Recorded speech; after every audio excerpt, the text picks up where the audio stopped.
Are you high? Get in here, cute boy.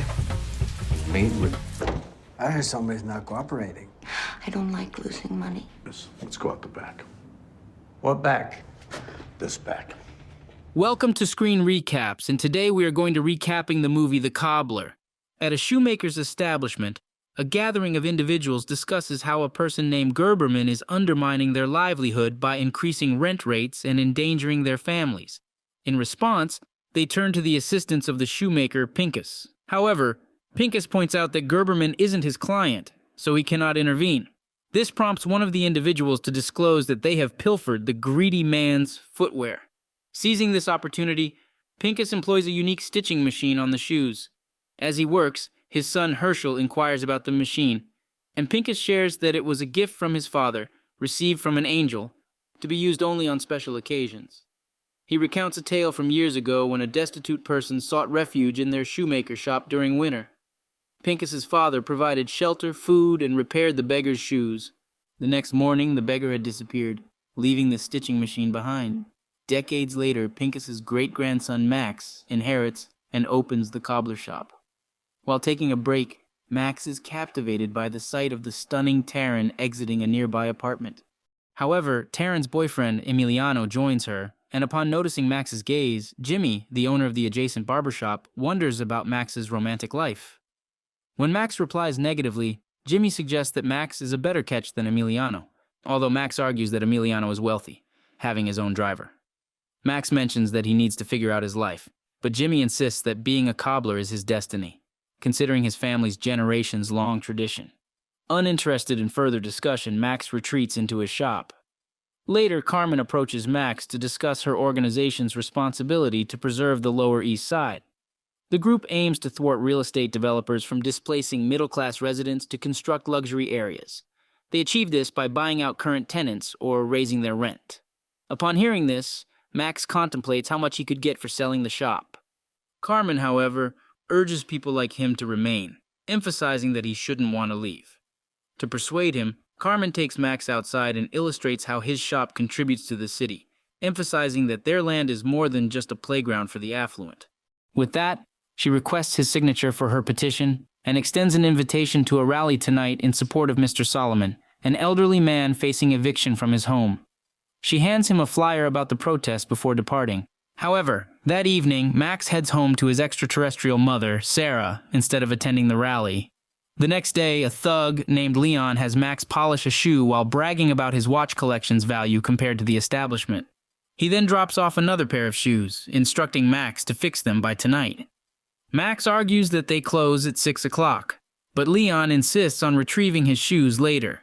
While working on it, Max's stitching machine breaks, prompting the cobbler to go to the basement in search of a spare machine. Instead, he finds Pink as his machine.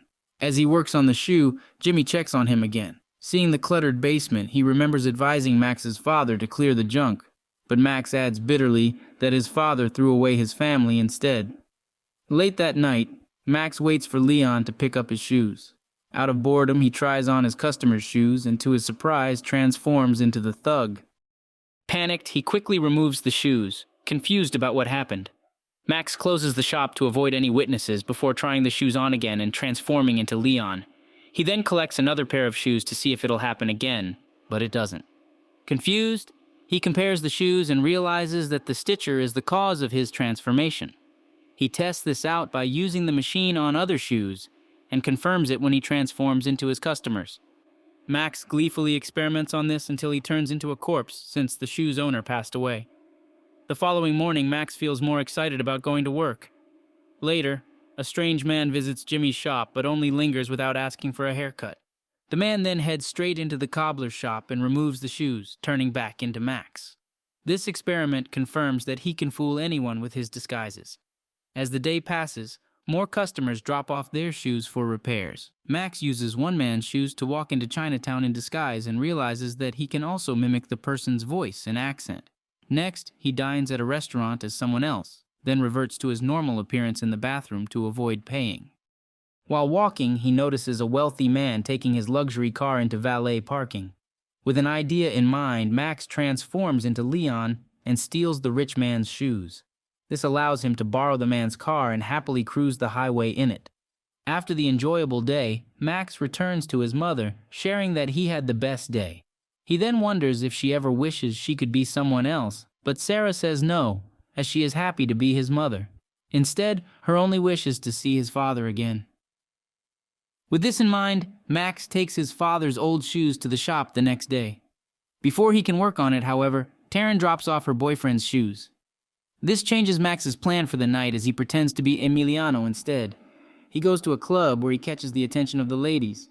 Soon a woman takes an interest in him and the two get into a cab to head to his home for some privacy. However, when Max admits that he lives with his mother, she dumps him. The man then heads back to the shop but runs into Emiliano. Thankfully, he removes one shoe in time, preventing the man from seeing his duplicate. As Emiliano leaves his apartment, Max comes up with another idea.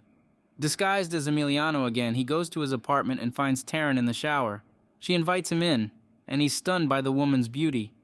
When the woman urges him to join her, Max hardly undresses, but realizes that he'll transform back if he removes his shoes.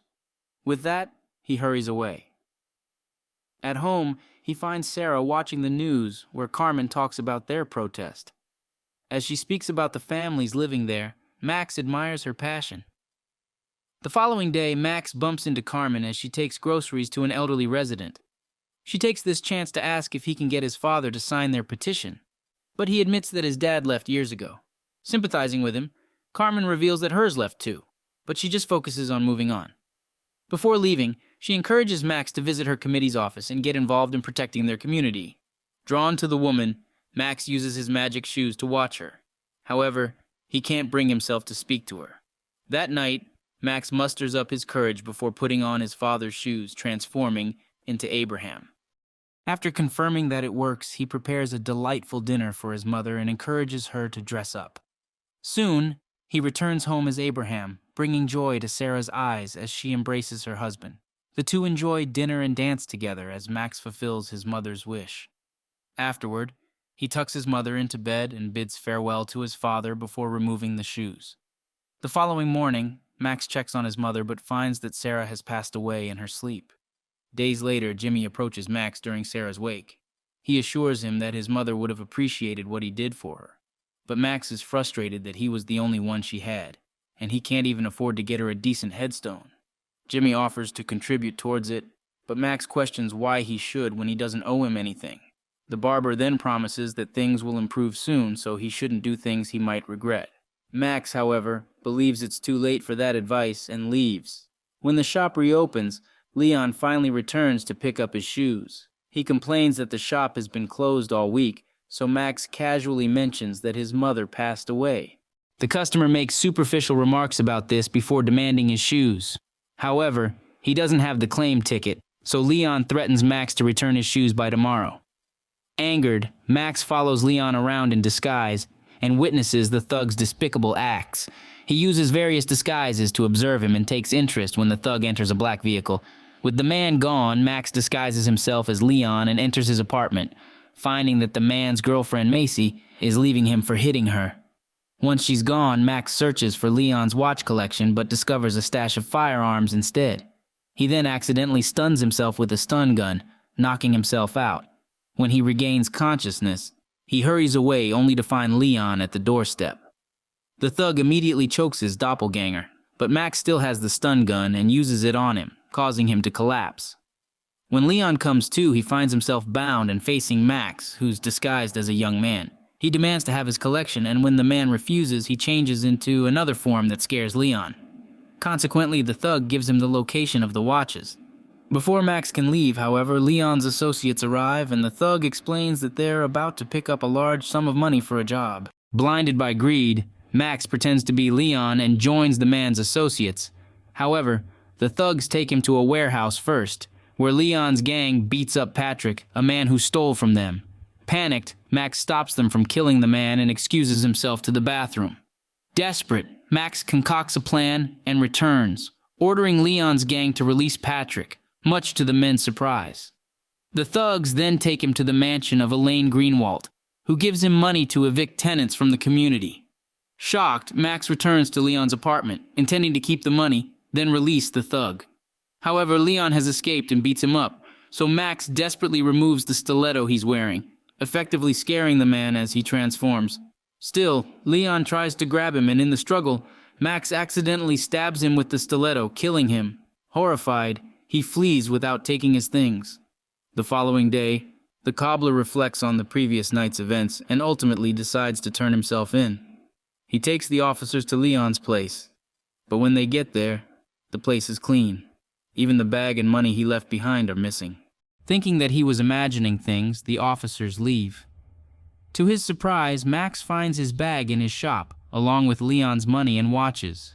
Scared that something beyond his control is happening, Max heads out, intending to surrender the items. However, Jimmy stops him, noting how the man has been acting strangely since his mother died. He adds that Max's father was the same, which surprises the young man. Jimmy reveals that Abraham got into trouble and had to disappear to protect his family. Max berates his friend for not telling him sooner, so Jimmy defends that his father made him promise not to. Angered, Max pushes him away and leaves. In disguise, Max returns the money to Elaine, claiming that Leon sent him since he can't do the job for her. However, the woman is furious since without Leon's task, she'll lose more money. With that, she orders her thugs to knock him out. Max wakes up in the back seat of a car as Elaine's thugs drive him out of town to make him disappear. As they do, the men discuss setting a place on fire tomorrow night.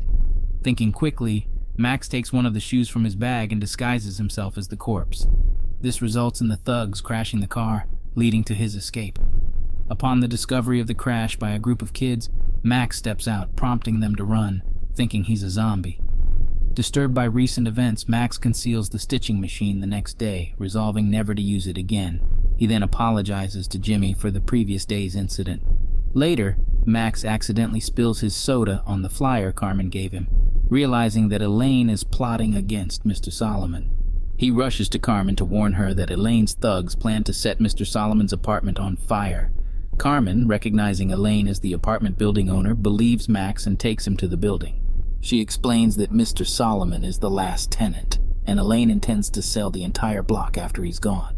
Despite Max's warning, Mr. Solomon refuses to leave, having lived in the building for 45 years and raised his family there. Determined to save him, Max asks for his shoe size and disguises himself as Mr. Solomon. He meets with Elaine, claiming he'll leave for $100,000 and a bus ticket to Chicago. Interested, Elaine agrees to her thugs escorting him. The next evening, Elaine's thugs, Brian and Jeffrey, pick up Max disguised as Mr. Solomon. Following a mysterious disappearance, Max, having taken their shoes, returns to the apartment as Leon. Jeffrey finds Brian captured, warning him of danger. When Jeffrey turns away, Max, disguised as Brian, uses Leon's stun gun on him. The next morning, Max disguises himself as Jeffrey and confirms Elaine's impending visit. In reality, Brian escorts the real Mr. Solomon to Chicago. When Elaine arrives, Carmen pretends to leave after visiting Mr. Solomon, creating a diversion. Meanwhile, Brian gets apprehended by the police, and Elaine finds Max disguised as Mr. Solomon. He claims her thugs lied about escorting him, angering her further. Threatening to torch the building with him inside, Elaine promises to have his daughter assassinated in Chicago. To her surprise, a news reporter and cameraman reveal they recorded her threats. Elaine is imprisoned, and Carmen visits the cobbler to drop off her boots, expressing gratitude for saving Mr. Solomon's home. Curious about how Max tricked Elaine, Carmen invites him to dinner, which he gladly accepts. Later, Max, disguised as a very pale Leon, visits Macy and gives her the thugs' watches, advising her to sell them for a better life. Cornered by thugs into a car, Max gets a surprise collision. He wakes up in Jimmy's shop, where Jimmy offers him pickles, revealing that he knows about the transformations. Jimmy discloses that he got rid of Leon's body and evidence, then reveals himself as Abraham, Max's father. They share a heartfelt embrace, but Max scolds him for not being there for him and his mother. Abraham explains he disappeared to keep them safe and takes Max to his basement, revealing a hidden collection of shoes passed down through generations. Trusting Max with the responsibility, Abraham shares the family's legacy. Overwhelmed, Max apologizes for not taking care of his mother. Abraham assures him he did well and embraces his son. Additionally, Abraham reveals a hidden luxury car and explains he rebuilt the barbershop after buying out Jimmy, who is now in the Caribbean.